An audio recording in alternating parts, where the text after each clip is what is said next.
Chapter है वो chapter number 15 है, जिस अकाउंटिंग फॉर इन्वेंट्रीज़। हम बिज़नेस में जब कोई भी चीज़ बेच रहे होते हैं, जिस चीज़ का कारोबार कर रहे होते हैं, वो इन्वेंट्रीज़ कहलाते हैं। इसके लिए हम गुड्स का वर्ड भी यूज़ करते रहे हैं और मर्चेंडाइज़ का वर्ड भी यूज़ करते रहे हैं, लेकिन IAS 2 international accounting standard use 2 है, वो इस हवाले से हमें थोड़ी सी गाइडेंस करता है, गाइड करता है, कोई डायरेक्शन देता है किस तरह से आपने इन्वेंट्रीज़ को लेकर चलना है और कौन कौन सी चीज़ें इन्वेंट्रीज़ में शामिल हैं, किस किस चीज़ को इन्वेंट्री आप कह सकते हैं और किस टाइप की इन्वेंट्री के साथ आपने क्या ट्रीटमेंट करनी है, उसने कौन से अकाउंटिंग प्रोसीजर्स को आपने लेकर चलना है। तो ये आज इस चैप्टर का फर्स्ट लेक्चर है हमारा, तो इसी को हम चलते हैं आगे फर्दर देखते हैं। तो जी सबसे पहले क्या चीज़ है जी, हमारे पास इसकी डेफिनेशन दी गई है as per IAS 2 international accounting standard 2। ये कहता है क्या, कौन कौन सी चीज़ें आपके पास इन्वेंट्रीज़ हैं। हमने पढ़ा था पहले, गुड्स जो है हमारे पास, जो गुड्स भी हैं वो एक्सपेंस में आती थी, जबकि यहाँ पे इन्वेंट्रीज़ को हमारे पास ये कहा जा रहा है कि ये एसेट्स हैं। इन्वेंट्रीज़ को कहा क्या जा रहा है कि एसेट्स हैं जी। अकाउंटिंग के दो मेथडोलॉजी हैं अकाउंटिंग्स की, जिसमें एक के अंदर हम एज आ इन्वेंट्री को एज आ एक्सपेंस हम लेके चलते हैं और एक के अंदर हम एज आ एसेट्स लेके चलते हैं। ये फर्दर आगे है हमारे पास, इनको हम देखेंगे। तो सबसे पहले क्या है जी, ए पॉइंट में हमें क्या कहा जा रहा है कि वो एसेट्स आपके पास होंगे जो कि आप ऑर्डिनरी कोर्स में, नॉर्मल रूटीन में, ठीक है, बिजनेस के अंदर आप सेल करते हैं। क्या होगा, आप सेलिंग पर्पज़ के लिए उसको ले रखेंगे कि उसको आप बेच कर कुछ मुनाफा कमाएं, ठीक है, सेल पर्पज़। और उसके बाद या फिर वो ऐसे कुछ प्रोडक्शन, ऐसी चीज़ें होंगी जो प्रोडक्शन प्रोसेस में, सेल में, से जो चीज़ें आप सेल करते हैं इन द प्रोसेस, उसकी प्रोडक्शन प्रोसेस के अंदर यूज़ होंगी। और उसके बाद या फिर ऐसी चीज़ें भी हो सकती हैं, मटेरियल सप्लाईज जो हो सकता है, जो कि हम प्रोडक्शन करते हुए या फिर अपनी सर्विसेज देते हुए उनको इस्तेमाल में लाते हैं, वो हमारे लिए क्या कहलाएंगे जी, हमारे पास इन्वेंट्रीज कहलाएंगे। इन्वेंट्रीज यहाँ पे तीन उसके बेसिक पॉइंट्स बताए गए हैं, या वो चीज़ें आपके पास इन्वेंट्री कहलाती हैं जो आप नॉर्मल रूटीन के अंदर आम तौर पर बिजनेस के अंदर सेल करने के लिए यूज़ करते हैं। यानी कि एक अगर करियाने की शॉप है तो उसके अंदर जितना भी वो सामान पड़ा है, इसके बजाय वो घर के इस्तेमाल के बजाय जो अपने बेचने के लिए उसने रखा हुआ है, जो भी उसके पास ब्रेड पड़ी है, उसके पास ऑयल पड़ा है, घी पड़ा है, बिस्किट्स हैं, जो बला बला जितनी भी चीज़ें पड़ी हैं, वो सब की सब हम क्या कहेंगे, वो बिज़नेस में सेल करने के लिए रखा हुआ है, तो वो इन्वेंट्री कहलाएगी। इसी तरह से process of production for such sale, कि इस प्रोडक्शन को ये पड़ी है उसको सेल करने के प्रोसेस में जो चीज़ें उसके पास पड़ी हैं, जो इस चीज़ें इस्तेमाल में लाता है, वो भी क्या कहलाएंगी, आपकी इन्वेंट्री कहलाएंगी। फिर उसके बाद थर्ड नंबर पे अगेन हमें ये बताया गया है कि अगर हम सर्विसेज दे रहे हैं या फिर हम प्रोडक्शन कर रहे हैं, लेकिन इस प्रोसेस में, सर्विसेज देने के प्रोसेस में या प्रोडक्शन प्रोसेस में, जो मटेरियल और सप्लाईज यूज़ हो रही हैं, वो भी हमारे पास क्या कहलाएंगी, इन्वेंट्री के अंदर शामिल होंगी। ये इन्वेंट्रीज़ के तीन पॉइंट्स हैं, ये आपको IAS 2 के मुताबिक वो ये आपको अपने माइंड में होना चाहिए, ठीक है जी, पता होना चाहिए इसका। क्लियर है जी, यहाँ पे इन्वेंट्रीज़ का पता चल गया आपको, इन्वेंट्री क्या है अकॉर्डिंग टू IAS 2।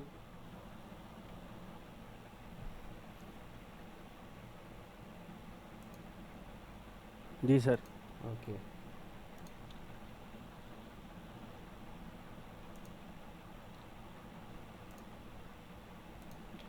हाँ जी, लेट्स आगे मूव करते हैं जी। आगे हमारे पास एक चीज़ है, net realisable value. Net realisable value हमारे पास क्या चीज़ है, हम अभी कुछ चीज़ें बना रहे हैं, क्या कर रहे हैं, कुछ चीज़ बना रहे हैं, ये बना ली है, तो वो कुछ बन गई है और कुछ अभी बननी बाकी, जिसको हम वर्किंग प्रोसेस कहते हैं, कि कुछ काम हो चुका है और कुछ अभी होना है। फॉर एग्जांपल आप एक मकान बना रहे हैं, अगर आपका इसका क्या कहते हैं, प्रॉपर्टी का बिजनेस है, तो आप एक मकान बनवा रहे हैं, एक घर बनवा रहे हैं, ठीक है। तो जब घर बनवा रहे हैं तो आप जो घर है उसकी क्या कहते हैं जी, फर्स्ट फ्लोर उसका तैयार हो गया, बाकी सेकंड फ्लोर आपने तैयार करवाना है, बाकी नीचे फर्श का काम पड़ा है, कुछ और काम पड़े हैं, ठीक हो गया। तो आपने उसकी एस्टिमेटेड कॉस्ट ये लगानी कि भी ये जो कॉस्ट एस्टिमेटेड है इसको कंप्लीट करने पे कितनी और कॉस्ट लग जाएगी, इसको कंप्लीट करने पे कितनी कॉस्ट और लग जाएगी, ये एस्टिमेशन ऑफ कॉस्ट है, ठीक है। और उसकी एस्टिमेटेड प्राइस में से हमने वो एस्टिमेशन ऑफ कॉस्ट जो है वो लेस कर देनी है, तो हमारे पास क्या आ जाएगी, नेट रियलाइजेबल वैल्यू। देखते हैं जी इन्होंने क्या लिखा हुआ है। Net realisable value is the estimated selling price. क्या चीज़ है जी, सेलिंग प्राइस है मगर एस्टिमेटेड है, अंदाज़ा लगा कर हम लगा रहे हैं, अंदाज़ा लगाएगा कौन लगाएगा, एक एक्सपर्ट हमें अंदाज़ा लगा के बताएगा कि भी ये इसकी एस्टिमेशन प्राइस या एस्टिमेटेड प्राइस सेलिंग प्राइस ये हो सकती है या ये है। अच्छा जी, in the ordinary course of business, आम हालात में बिज़नेस के होना चाहिए, यानी कि एक कोई ख़ास हालात नहीं होनी चाहिए। जैसे कोविड में हम चले गए थे तो वहाँ पे क्या है, ये ख़ास हालात यानी आम रूटीन में जो आपके हालात चल रहे हैं उसमें आपने लेके इसको चलें। उसके बाद क्या है जी, इसमें less estimated cost of completion, जो उस एसेट को हमने कंप्लीट करना है, बनाना है, इन्वेंट्री को हमने क्या करना है, फिनिश गुड्स के चक्कर में लेके जाना है, मुकम्मल तैयार करना है, तो वो क्या कहलाएगा हमारे पास एस्टिमेटेड। उसकी जितनी भी कॉस्ट है उसको हम क्या करेंगे, उसमें से लेस कर देंगे। Necessary to make such sale, एक चीज़ आप बना रहे हैं और कुछ वो बन गई है और आपने उसको रेडी टू सेल बनाना है, रेडी टू सेल बनने तक जितना उस पर कास्ट मज़ीद लगनी है और उसकी सेलिंग प्राइस जो एस्टिमेट आपने लगाई है वो आप लेस कर देंगे सेलिंग प्राइस में से, जो एस्टिमेशन कॉस्ट कंप्लीट होने वाली है, तो हमारे पास क्या आ जाती है, नेट रियलाइजेबल वैल्यू। इसका फार्मूला हम यूँ भी लिख सकते हैं, net realisable value is equal to estimated selling price minus estimated आपके पास कॉस्ट ऑफ कंप्लीशन, तो हमारे पास ये नेट रियलाइजेबल वैल्यू आ जाएगी। आगे ज़रा चलते हैं जी, नेट रियलाइजेबल वैल्यू हम कैसे ये तो हमारे पास हो गया। अब यहाँ पे दो चीज़ें होती हैं, या तो हमने अपनी बुक्स ऑफ अकाउंट्स के अंदर एसेट्स को जितनी भी इन्वेंट्री है उसको नेट रियलाइजेबल वैल्यू के ऊपर हमने लेके जाना होता है, शो ऑफ करना होता है, रिपोर्ट करना होता है, या फिर हमने कॉस्ट के ऊपर रिपोर्ट करना होता है। अब हम कब कॉस्ट के ऊपर रिपोर्ट करेंगे और कब हमने रियलाइजेबल वैल्यू लेकर रिपोर्ट करेंगे, तो ये देखते हैं आगे चल के हम जी। इन्वेंट्रीज आर एसेट्स, ये आप इंपॉर्टेंट टिप्स बताएगी जी हमें आगे क्या, मटेरियल आर सप्लाईज इंक्लूड, ये मटेरियल सप्लाईज कौन कौन सी इसमें हो सकती हैं, प्रोडक्शन सप्लाईज भी हो सकती हैं, ऑफिस सप्लाईज या शिपिंग सप्लाई, ये सब की सब शामिल हो सकती हैं। प्रोडक्शन सप्लाईज से मुराद ये है कि वो तमाम चीज़ें जो प्रोडक्शन प्रोसेस में हमारे इस्तेमाल होती हैं मटेरियल के साथ साथ। ऑफिस सप्लाईज में भी ऐसी जो आपके ऑफिस में हम यूज़ करते हैं जो कि उस प्रोडक्शन से रेलिवेंट हैं। और शिपिंग सप्लाईज जो हम उनको जब बना लेते हैं उसको हम पैकिंग शैकिंग करके सब कुछ करके हम भेजते हैं, वो शिपिंग सप्लाईज में आ जाता है। Classification and valuation of entries, कि किस तरह हमने इन्वेंट्री को क्लासीफाई करना है फिर उसकी वैल्यूएशन करनी है। इन्वेंट्रीज हमारे पास तीन, यानी ये इसका ये प्रोसेस आएगा हमारे पास। सबसे पहले मटेरियल्स एंड सप्लाईज आएंगी जिसको हम रॉ मटेरियल एंड सप्लाईज कह लेते हैं। उसके ऊपर कुछ वर्क होगा, तो जब वर्क हो जाएगा कुछ कंप्लीट हो गई हैं, कुछ अभी होना बाकी है। जैसे मैंने एग्जांपल आपको दी थी मकान की, या इसका अब एग्जांपल हम लैपटॉप की ले लेते हैं, मोबाइल की ले लेते हैं। मोबाइल की एग्जांपल हम इस तरह से ले लेते हैं कि उन्होंने मोबाइल का बोर्ड बना लिया है और बाकी चीज़ें भी तैयार कर ली हैं। बोर्ड के ऊपर उन्होंने क्या कहते हैं उसका जो सामने क्या कहते हैं एलईडी या ये स्क्रीन जो है वो उन्होंने फ़िट करनी है अभी, और कुछ के फ़िट हो गई है और कुछ मुकम्मल तैयार हो गए हैं। जो अभी वर्क इन प्रोसेस की पाइपलाइन में भी कुछ चीज़ें पड़ी हैं जिनमें भी कुछ चीज़ें उन्होंने सेट करनी है। किसी के साथ बैटरी जो है कि बैटरी से पहले तक का प्रोसीजर कंप्लीट हो गया, अभी बैटरी लगनी है, फिर उसके बाद उसकी जो केसिंग है कंप्लीट वो हमने बॉडी फिट कर देनी है। तो जो अभी बॉडी फिट होनी है और बैटरी लगनी है, ये अभी तक पीछे काम जो मुकम्मल हो चुका है उस मोबाइल के साथ, मोबाइल जितनी भी प्रोडक्शन है वो क्या कहलाएगा, आपका वर्क इन प्रोसेस कहलाएगा। जो मोबाइल मुकम्मल कंप्लीट हो चुके हैं, बन चुके हैं, रेडी टू सेल हैं, वो क्या कहलाएंगे हमारे पास फिनिश गुड्स में आ जाएंगे। जैसा कि हम ट्रेडिंग कंपनी में पढ़ते होते थे, जब ट्रेड करते हैं तो वहाँ पे हमारे पास ऑलमोस्ट फिनिश गुड्स होती थी, हम फिनिश गुड्स का कारोबार करते थे। जब हम चलते हैं मैन्युफैक्चरिंग के हवाले से, तो मैन्युफैक्चरिंग में क्या होता है हमारे पास तीन टाइप्स का इन्वेंट्री होती है। एक मटेरियल एंड सप्लाईज यानी कि आपके पास रॉ मटेरियल है, वर्क इन प्रोसेस जिस पे कुछ काम हो चुका है और कुछ होना बाकी है, और बाकी फिर आगे हमारे पास फिनिश गुड्स आती थी यानी कि जो कि रेडी टू सेल है, जिन पे मुकम्मल प्रोसेस हो चुका है। जी अजीम, यहाँ तक समझ आ गई? जी सर।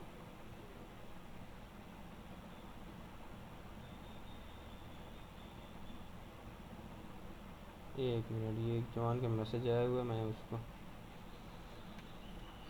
अच्छा ये तो इन्वेंट्रीज़ का हो गया हमारे पास, क्लासिफिकेशन ऑफ इन्वेंट्रीज हमने देख लिया। अब इससे आगे नेक्स्ट क्या चीज़ है जी, आगे चलते हैं हम इसको। अब इन्वेंट्री जो हमारे पास, हम इसको वैल्यूड करते हैं at lower of cost and net realisable value on item by item basis और ग्रुप बेसिस। यानी कि क्या चीज़ है जी हमारे पास, inventory is valued at the lower of cost या फिर नेट रियलाइजेबल वैल्यू। हम कैलकुलेट करेंगे उसकी कॉस्ट को, हम कैलकुलेट करेंगे उसकी नेट रियलाइजेबल वैल्यू को। तो जब दोनों को कैलकुलेट कर लिया है, फिर आफ्टर कैलकुलेशन हमने दोनों को कंपेयर करना है कि भी कौन सी ज़्यादा है और कौन सी कम है। जो दोनों में कम होगी उसके ऊपर हमने उसको बुक्स ऑफ अकाउंट्स के अंदर रिपोर्ट कर देना है कि भी ये इन्वेंट्रीज इतने की हमारे पास मौजूद हैं। ठीक हो गया जी। तो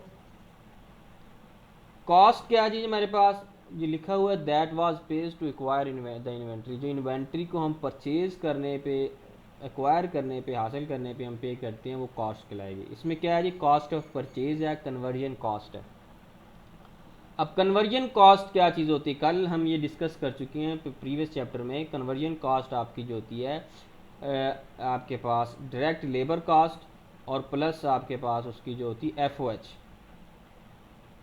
यानी कि फैक्ट्री ओवरहेड कॉस्ट। फैक्ट्री के अंदर जितने भी खर्चा जात होते हैं डायरेक्ट आपके उसके प्रोडक्शन के अलावा, वो आप क्या करते हैं, वो कन्वर्जन कॉस्ट के अंदर इंक्लूड होते हैं। और यहाँ पे हमारे पास क्या है, that can be realised by selling the inventory. ये हम किस तरह से इसको कैलकुलेट करते हैं, इसके लिए हमारे पास ये formula selling price minus further cost to sell. ये क्या हुआ है जी इधर, अच्छा जी कुछ नहीं। हम मैं फिर दोबारा से बताता जाऊँ, हमने वैल्यूएशन ऑफ इन्वेंट्रीज दो तरह से कर सकते हैं। एक तो हम कर सकते हैं उसको कॉस्ट के ऊपर। कॉस्ट क्या चीज़ है, कॉस्ट हमें वो करनी है जो कि कॉस्ट उस मटेरियल को, उस सप्लाईज को परचेज करने पे लगी है, जो इतनी भी इन्वेंट्री है उसको एक्वायर करने पे जितनी भी कॉस्ट हमारी आई है, जिसको कॉस्ट ऑफ परचेजेज हम कहते हैं। फिर उसके साथ हमने कन्वर्जन कॉस्ट लगा देनी। कन्वर्जन कॉस्ट क्या आ जाएगी आपके पास कि डायरेक्ट लेबर कॉस्ट आ जाएगी उसके अंदर, और उसके अंदर प्लस FOH आ जाएंगी, फैक्ट्री ओवरहेड। तो ये आपके पास कन्वर्जन कॉस्ट, इन दोनों कॉस्ट को हमने आपस में एडअप कर लेना है, तो हमारे पास किसकी इन्वेंट्री की कॉस्ट आ जाएगी। या तो हम इसके ऊपर वैल्यू करेंगे, इसकी हमने कैलकुलेशन करनी है, फिर उसके बाद नहीं तो फिर हमने एस्टिमेटेड उस इन्वेंट्री की एस्टिमेटेड सेलिंग प्राइस लगानी है। फिर ये देखना है कि ये इन्वेंट्री कंप्लीट होने पे कितना खर्चा मजीद इस पे आना है, कॉस्ट कितनी आनी है, further cost to sell, further कितनी कॉस्ट आनी है कि ताकि हम इसको सेल कर सकें कंप्लीट करने के बाद। सेलिंग प्राइस में से हमने वो फर्दर कॉस्ट हमने लेस कर देनी, तो हमारे पास नेट रियलाइजेबल वैल्यू आ जाएगी। हम दोनों में से जो इनमें से लोअर होगी, जो इनमें से कम होगी, उसके ऊपर हमने इसको रिपोर्ट कर देना है। ये बात इंस्टीट्यूट में शक्ल में पूछी जा सकती है, और ये भी पूछा जा सकता है कि कॉस्ट के अंदर कौन कौन से पॉइंट शामिल होते हैं और नेट रियलाइजेबल वैल्यू में क्या फार्मूला क्या हो सकता है। और ये भी पूछा जा सकता है कि भी हम जो इन्वेंट्रीज है इसको हम किस वैल्यू के ऊपर हम शो करते हैं, किस किस तरह हम इसको बुक्स ऑफ अकाउंट्स के अंदर रिपोर्ट करते हैं, नेट रियलाइजेबल वैल्यू पे या कॉस्ट पे या लोअर ऑफ किसके ऊपर। जी वैल्यूएशन प्रिंसिपल्स ये हमारे पास आ गया, फिर बताया जा रहा है जी वैल्यूएशन ऑफ इन्वेंट्रीज हम किस तरह हम लेके चलेंगे। यहाँ पे दो तरीके हमें बताए गए हैं कि कब हमने क्या लेके जाना है और किस तरह से हमने इसको कैलकुलेट करना है। Valuation principle lower of cost पे लेंगे या नेट रियलाइजेबल वैल्यू पे। तो नेट रियलाइजेबल वैल्यू को सबसे पहले देख लेते हैं। For finish goods and work in process, for finish goods and work in process की सूरत में हमने क्या करना है, एस्टिमेटेड सेलिंग प्राइस लेनी है, less cost of completion, less cost to make such sales. तो इसकी सूरत में हमारे पास क्या आ जाएगी, नेट रियलाइजेबल वैल्यू आ जाएगी। यानी कि हमने इस एस्टिमेटेड सेलिंग प्राइस में कॉस्ट ऑफ कंप्लीशन भी लेस करनी है, cost to make such sales ये भी लेस करना है। तो तभी हम लेस कर देंगे तो हमारे पास क्या आ जाएगा, नेट रियलाइजेबल वैल्यू आ जाएगी। ये किसके लिए होगा, finish goods and work in process के लिए। और मटेरियल एंड सप्लाईज के लिए क्या होगा, रिप्लेसमेंट कॉस्ट जो होगी हमारे पास वो क्या कहलाएगी, इसकी नेट रियलाइजेबल वैल्यू के तौर पे लेंगे। ये रिप्लेसमेंट कॉस्ट में आपको ज़रा बाद में बताता हूँ। ये बता दें जी, आपको इसका पता चल गया है कि हम नेट रियलाइजेबल वैल्यू हम कब इसको लेंगे और किस तरह से हम कैलकुलेट करेंगे।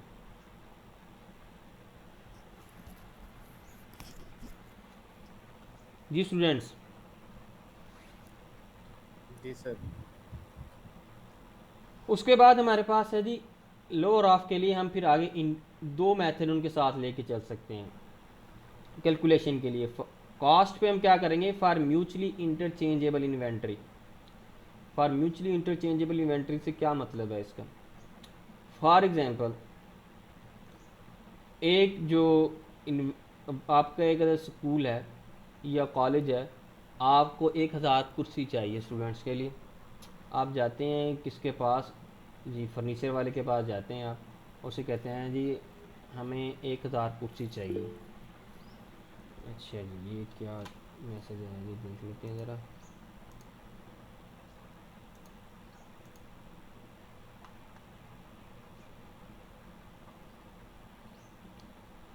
वॉइस ब्रेक हो रही है यार, ये नेट का इशू हो सकता है जिसकी वजह से वॉइस ब्रेक हो रही है। चलें गुजारा करें, फिर उसके बाद रिकॉर्डिंग सुनिएगा। रिकॉर्डिंग शेयर कर दूंगा। तो क्योंकि अभी आप बंद करके ऑन करते हैं तो डिवाइस फिर ज़्यादा फिर टाइम काफ़ी लेट हो चुके हैं। तो म्यूचुअली इंटरचेंजेबल में हमारे पास क्या है जी, आपने कुर्सी का ऑर्डर दिया, वो कहता है जी भाई मेरे पास 500 कुर्सी ऑलरेडी बनी पड़ी है, किसी और ने ऑर्डर दिया था, अगर आपको ज़्यादा जल्दी है वो 500 कुर्सी हमसे ले लें, ठीक है, बाकी हम मज़ीद आपको और बना देते हैं। यानी कि जो पहले से बनी पड़ी हैं उसको बाद में भी सेल किया जा सकता है, उसमें आप उसमें एक्सचेंज भी कर दें तो कुछ फ़र्क नहीं पड़ने वाला। यानी कि उनकी जितनी भी जो कह सकते हैं खसूसियात हैं, क्वालिटीज़ हैं, वो सेम है। आपस में एक कुर्सी उठा के आप पहले कर दें या बाद में कर दें उसमें कोई चीज़ नहीं हो रहा। उनकी स्पेसिफिकेशन ऐसी है कि आपस में उनको एक्सचेंज कर दिया जाए तो कोई फ़र्क नहीं पड़ने वाला। तो जब म्यूचुअली इंटरचेंजेबल गुड्स होंगी उनके लिए इन्वेंट्री होंगी, उनके लिए हम first in first out method या वेटेड एवरेज कॉस्ट मेथड के तहत हम उनकी कॉस्ट कैलकुलेट करेंगे। वैल्यूएशन प्रिंसिपल में क्या है जी, लोअर ऑफ तो हमने लेके जाना है कॉस्ट के ऊपर, नेट रियलाइजेबल वैल्यू के ऊपर, लेकिन फिर आगे हमें ये क्या बताया जा रहा है कि नेट रियलाइजेबल वैल्यू हमने finish goods and work in process के लिए कैसे कैलकुलेट करनी है ये हमें बताया गया पहले।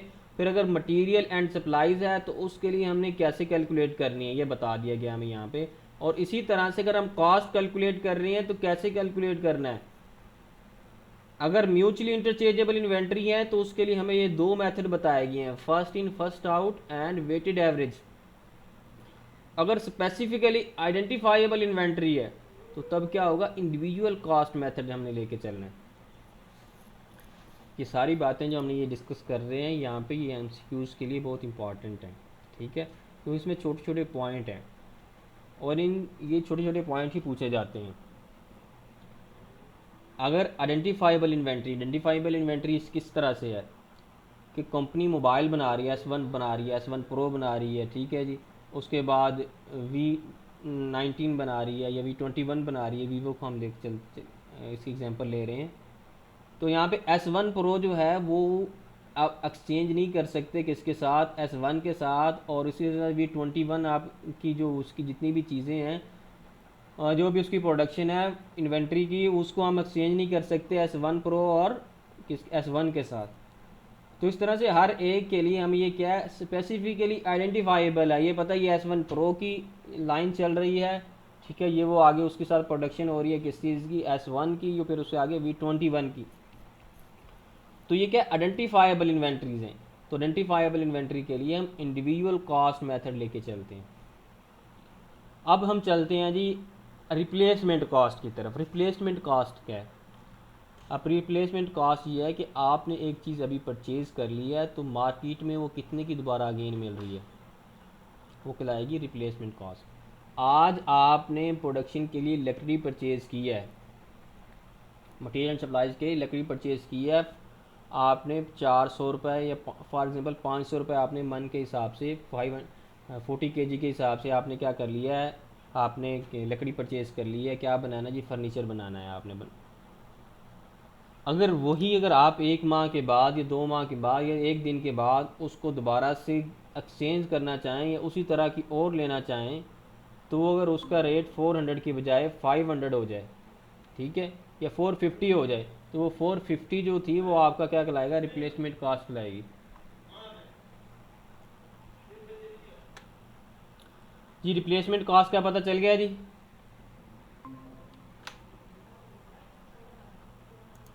जी सर।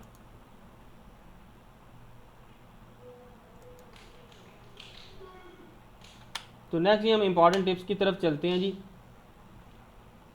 क्या कह रहे हैं जी? For assets to be reliable a prudent view must be taken where there is certainty ensure that assets and gains are not overstated. हम यहाँ पे इन्वेंट्री या फिर जो भी के लिए हम दो मेथड क्यों यूज़ कर रहे हैं? एक मेथड हम ये कर रहे हैं किसका कहते हैं, नेट रिलाइजेबल वैल्यू का, और दूसरा हम यूज़ कर रहे हैं कॉस्ट का मेथड। ये क्यों हम कर रहे हैं, वजह क्या है? वो कह रहे हैं जी वजह ये है कि हम ये चाहते हैं कि एग्जैक्ट जो आपका प्रॉफिट है या गेन है वही हम शो करें बुक्स ऑफ अकाउंट्स के अंदर। ऐसा ना हो कि गेन्स आपको हो रहा है वो 500 रुपये का, तो आप बुक्स ऑफ अकाउंट्स के अंदर आप शो ऑफ करवा रहे हो कि 5000 का हो रहा है। ठीक है, इस वजह से क्या कर रहे हैं, दोनों पॉइंट्स को देखते हुए दोनों के में से जो चीज़ किसी इन्वेंट्री के लिए सूटेबल होगी उसके मुताबिक हम कैलकुलेशन करेंगे। नेट रिलाइजेबल वैल्यू आ गई जी हमारे पास finish goods, work in process and raw material के लिए। तो आगे चलते हैं, इसको लिए हमें दिया गया है क्वेश्चन 15.1, इसकी हम प्रैक्टिस करते हैं। 16 ये कहते हैं जी बटाका company has stock of finish shoes on December 31, 2009 costing ₹15,000। क्या है जी उसकी कॉस्ट हम यूज़ लगा चुके हैं 15,000 रुपये। The company also has a work in process inventory. The estimated cost to complete this work in process is 5,000, on which cost of 10,000 has already been spent December 31st, 2009। दिसंबर 31 है, हम उसकी cost 15,000 है, और उसमें से हम क्या कर रहे हैं, एस्टिमेटेड जो हो चुका है वो 5,000 रुपये अभी उस पर कंप्लीट होना है, जिसमें से 10,000 ऑलरेडी लग चुका है। The company pay 2% commission on sale to its distributor. Estimated selling price of finish goods and work in process when this will be converted into finish goods is ₹35,000। हमारे पास सेलिंग प्राइस 35,000 रुपये है, और इसका हमने 2% लेके क्या करना है, कमीशन देना है। तो चले चलते हैं, जिसको हम ज़रा सॉल्व करते हैं। सबसे पहले हमारे पास एस्टिमेटेड सेलिंग प्राइस आ गई, sale price. Estimated sale price कितनी? 35,000। हम क्या कैलकुलेट कर रहे हैं, NRV हम कैलकुलेट कर रहे हैं। NRV mean net realisable value. तो उसमें हमने एस्टिमेटेड कॉस्ट ऑफ कंप्लीशन हमने लेस की है जी, उसके बाद estimated cost necessary to make such sales है, ये हमने लेस की है। तो टोटल ये बन गई 5700। तो नेट रिलाइजेबल वैल्यू हमारे पास कितनी आ गई है, 29,300। अब उसके बाद नेट रिलाइजेबल वैल्यू तो हमारे पास आ गई। कॉस्ट ऑफ इन्वेंट्री हम देख रहे हैं, फिनिश गुड्स कितने की है जी हमारे पास है जी 15,000 की, वर्क इन प्रोसेस कितना है 10,000 है। तो टोटल कॉस्ट ऑफ इन्वेंट्री हमारे पास कितनी आ गई है 25,000। हम देख चुके हैं कॉस्ट ऑफ इन्वेंट्री में से जो लेसर होगा, जो लोअर होगा, उसके ऊपर हम बुक्स ऑफ अकाउंट्स के अंदर शो ऑफ करेंगे। तो हम क्या करेंगे इसके अंदर, तो हमने कह देना है कि कॉस्ट ऑफ इन्वेंट्री हम क्या करेंगे 25,000 हम बैलेंस शीट के अंदर शो ऑफ करेंगे, क्योंकि ये कम है। जी इसकी समझ आई है जी प्यारे भाई, इस क्वेश्चन की?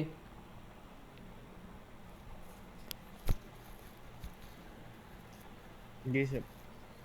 ओके, इसके बाद हम एक क्वेश्चन और करते हैं, उसके बाद फिर हम, अच्छा जी,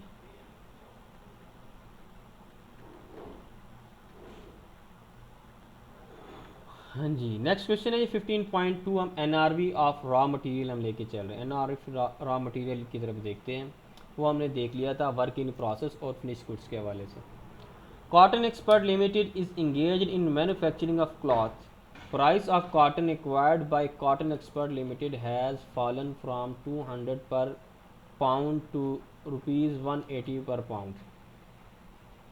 कॉस्ट क्या आ गई है जी आपकी? आपने लिया हुआ है 200 रुपये पाउंड के हिसाब से आपने कॉटन लिया हुआ है। अब क्या आ चुका है price?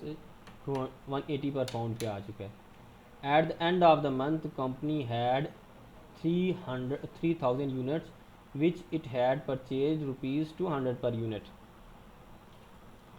The cloth made from this cotton is sold for 500 per meter, ₹500. The cost of producing 1 meter cloth is ₹400.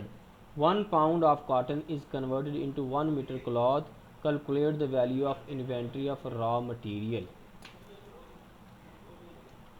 अब यहाँ पे आपने सबसे पहले कंपैरिजन ये करना है कि जिस प्राइस पे हम वो प्रोडक्ट सेल कर रहे हैं, क्या उसके ऊपर जितनी भी कॉस्ट आ रही है क्या वो हम हासिल कर पा रहे हैं या नहीं कर पा रहे, क्या हमें रिटर्न में आ रही है कि नहीं आ रही।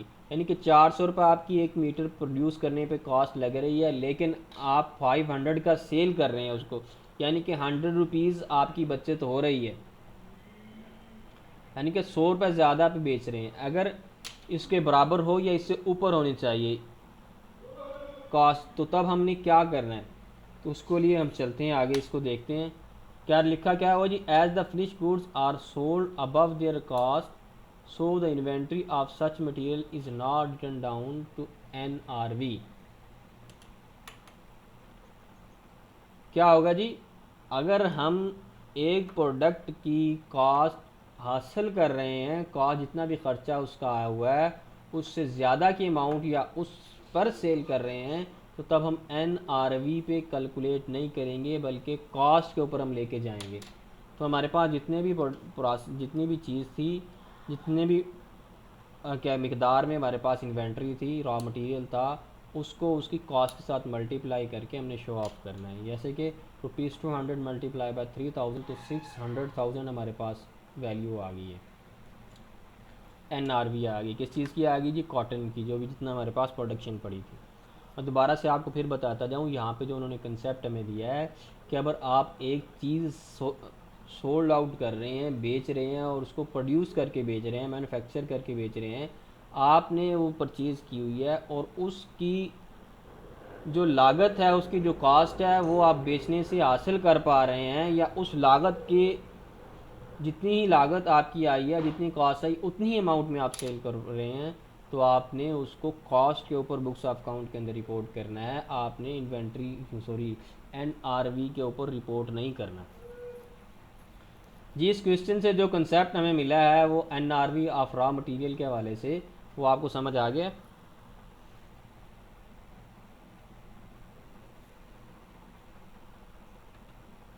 जी स्टूडेंट्स काइंडली बताएं प्लीज़।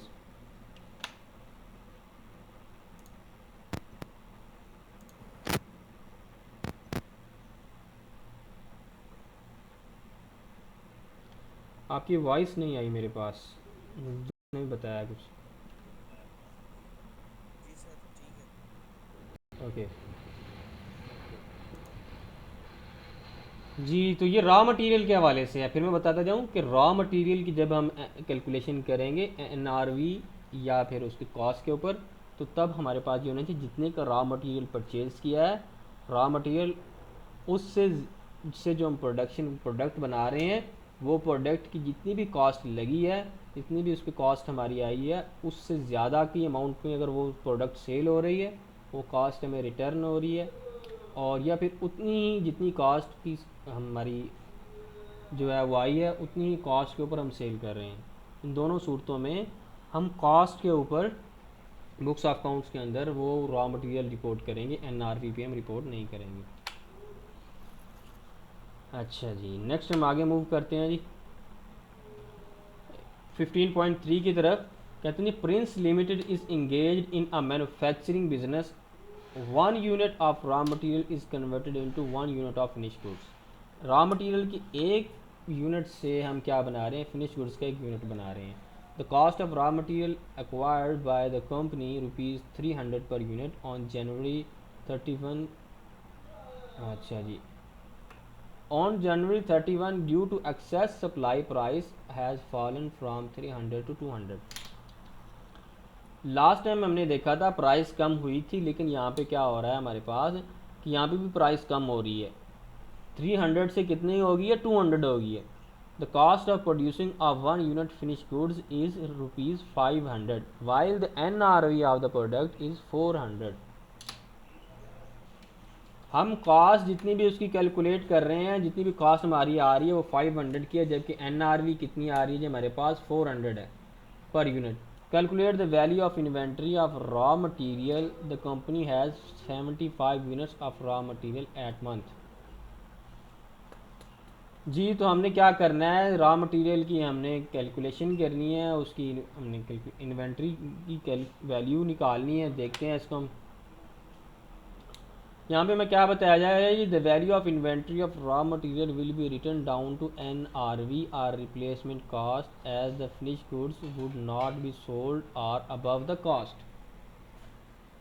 यानी कि जो पिछला हमने कंसेप्ट पढ़ा है कि अगर एक प्रोडक्शन जितनी भी हमने की है उसके ऊपर जितनी भी कॉस्ट आई है, अगर हम सेलिंग प्राइस से हम रिटर्न कर रहे हैं, हासिल कर रहे हैं, हमें वापस मिल रही है, या उसी पे हम जितनी कॉस्ट आई कि सेल कर रहे हैं, तो तब हम उसको कॉस्ट के ऊपर शो करेंगे। जो चीज़ जहाँ पे हमारे पास क्या है, यहाँ पे हमने रिप्लेसमेंट कॉस्ट के ऊपर शो करना है। कब करना है, जब हमारी कॉस्ट जो उस वो हमें सेलिंग प्राइस से हासिल ना हो रही हो। यानी कि NRV जो आपकी सेलिंग प्राइस है या रिप्लेसमेंट कॉस्ट है, वो हमें जितने पे हमने लागत एक प्रोडक्ट के ऊपर आई है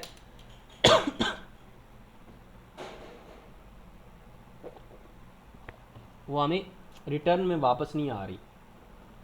तो तब हमें क्या शो करना, कहाँ पे शो करना होगा, बुक्स ऑफ अकाउंट्स के अंदर जो रिप्लेसमेंट कॉस्ट है उसके ऊपर हमने लेके चलना। हमने पढ़ा था जब NRV को हम डिस्कस कर रहे थे, जब हम प्रिंसिपल भी कैसे किस पे हम इसको रिपोर्ट करना है। NRV में हमारे पास दो चीज़ें थी, या तो हमने फिनिश गुड्स और वर्क इन प्रोसेस को बुक्स ऑफ अकाउंट्स के अंदर हमने रिपोर्ट करना था, और रॉ मटेरियल एंड सप्लाईज को। Finish goods and raw material के हवाले से ये था हमारे पास, sorry finish goods and work in process के हवाले से कि हमने एस्टिमेटेड कॉस्ट सेलिंग प्राइस निकालनी है, फिर उसी में एस्टिमेटेड हमने उसका ऊपर cost of completion and estimated selling cost ये लेस करेंगे तो हमारे पास NRV आ जाएगी। जबकि हमने रॉ मटेरियल एंड सप्लाईज के हवाले से देखा था, जो रिप्लेसमेंट कॉस्ट है वो उसकी NRV होगी। रिप्लेसमेंट कॉस्ट बेसिकली वो कॉस्ट है जो बाद में, यानी कि जिस वक्त आपने रॉ मटेरियल परचेज कर लिया है उसके बाद में जो वो कॉस्ट उसकी होगी, ऑलमोस्ट वो रिप्लेसमेंट कॉस्ट कम ही होगी। तो वो जो कॉस्ट कम होगी उसी के ऊपर हमने बुक्स ऑफ अकाउंट्स के अंदर शो करना होगा। लेकिन ये कब होगा, जब हमारे पास रॉ मटेरियल की इन्वेंट्री जो हम कॉस्ट जो भी प्रोडक्शन हम बना रहे हैं वो हम सोल्ड ना कर सकें उसकी कॉस्ट के ऊपर या अबव कॉस्ट के ऊपर। जैसा कि यहाँ पे हमारे पास बताया गया है, क्या गया है जी, finish goods would not be sold और above at or above the cost. यानी कि जो फिनिश गुड्स हैं हम उनको उनकी प्राइस के ऊपर नहीं बेच पा रहे या उससे ज़्यादा की अमाउंट पे भी नहीं बेच पा रहे, तो तब हमने इसके ऊपर लेके चलना है। इंपॉर्टेंट टिप्स क्या है जी हमारे पास, if NRV of finish goods is less than its cost then its raw material shall be measured at lower of its cost and replacement cost NRV।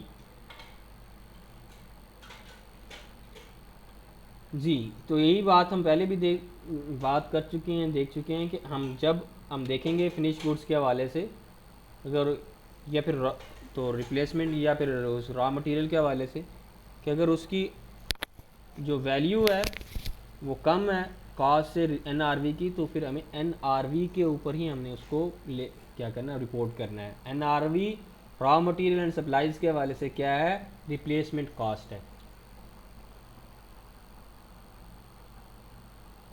वही नेक्स्ट वही बात बताया गया है कि an goods greater than its cost then its raw material shall be measured at cost. ठीक हो गया जी। हाँ जी, तो आज के लिए फिर इतना ही है।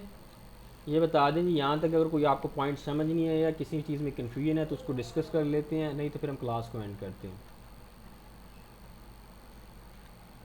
जी ठीक है सर। ओके जी, मिलते हैं फिर इंशाल्लाह हम नेक्स्ट क्लास में। ओके ओके सर, जी, अल्लाह हाफ़िज़। अल्लाह हाफ़िज़।